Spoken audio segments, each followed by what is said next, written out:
Alors, correction de l'exercice 8, une histoire de repérage. Cet exercice est à faire avec une personne de ton choix. Bon, moi je vais le faire avec moi et moi-même.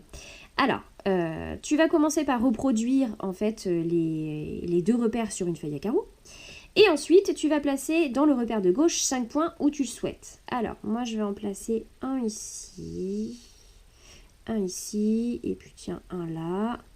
Je vais en mettre un également, tiens, ici.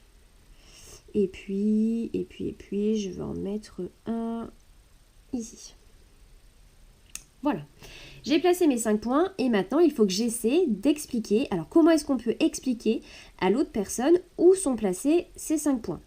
Alors, pour celui-ci, c'est simple, puisque tu vois, je peux lui dire, bah tiens, mon point, il est sur l'axe horizontal à la 3e graduation. C'est facile, il prendra donc son axe horizontal. Bon, encore faut-il qu'il connaisse l'horizontale de la verticale. Passons.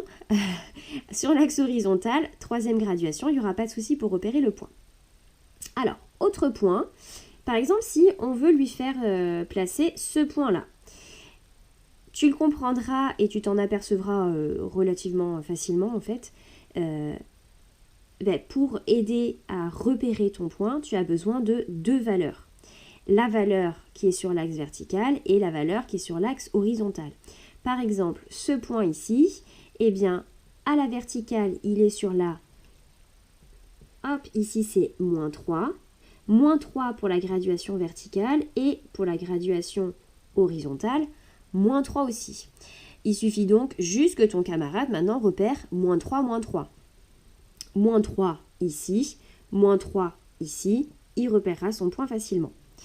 Bon, maintenant, qu'en est-il, par exemple, si tu lui demandes de repérer ce point-là?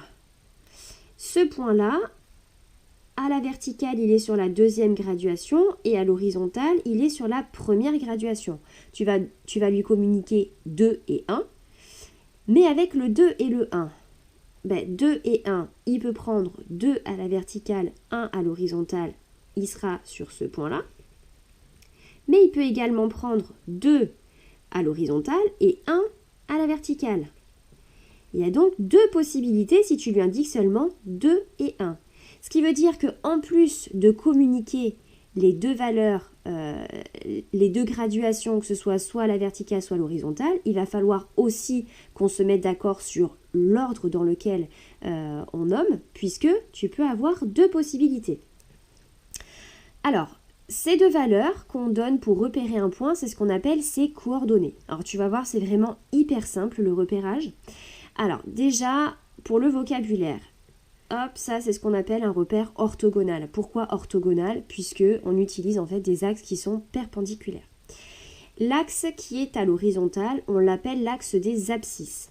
L'axe qui est à la verticale, on l'appelle l'axe des ordonnées. Alors, l'axe des abscisses, c'est ce qu'on a fait jusqu'à présent. Quand on est à droite du 0, on est sur des abscisses positives. Quand on est à gauche, on est sur des abscisses négatives. Et sur l'axe des ordonnées, à la verticale, quand on monte au-dessus, souviens-toi le thermomètre dans le premier exercice, quand on est au-dessus du 0, on a des ordonnées qui sont positives. Et quand on est en dessous, quand on descend du 0, eh bien tu vois, on a des valeurs qui sont négatives. Alors, par convention, on a décidé que la première coordonnée qu'on donnerait, eh bien, ça correspondra à la valeur en abscisse. Et ensuite, on donne la valeur en ordonnée. Alors, par exemple, tu vois, pour le point A, je donne d'abord son abscisse, abscisse 4, et ensuite son ordonnée 2. Donc, les coordonnées du point A, on les note comme ça, entre parenthèses, 4 en abscisse, point virgule, 2 en ordonnée. Tout simplement. Donc, il faut juste éviter de faire l'erreur d'intervertir ordonnée et abscisse. Petit moyen pour t'en souvenir, abscisse, ça commence par un A. Donc, on commence par l'abscisse et ensuite l'ordonnée. Voilà.